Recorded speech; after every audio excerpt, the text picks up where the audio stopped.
This week marks 34 years since the Challenger shuttle disaster and 17 years since the Columbia shuttle disaster. So it's fitting that people gathered in Huntsville today to remember fallen astronaut heroes. Our Mary Stackhouse has more from Marshall Space Flight Center. It's a day of remembrance. In a ceremony at Marshall Space Flight Center, astronauts who lost their lives in training or space flight were recognized and their lives were celebrated.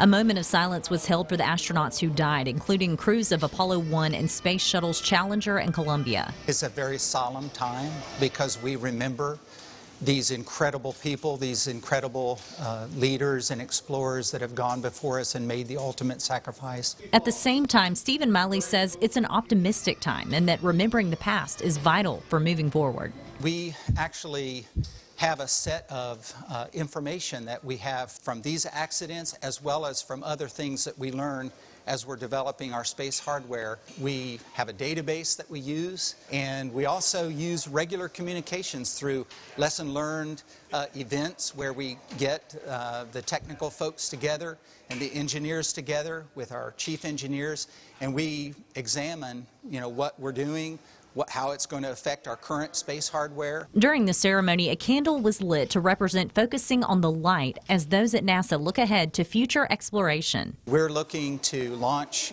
American astronauts from American soil in the very near future, and that will enable us to go back into deep space, space exploration, to the moon, and hopefully as we develop the technologies needed on the moon will allow us to go forward onto Mars and beyond. Putting the Valley first, Mary Stackhouse, WZDX News.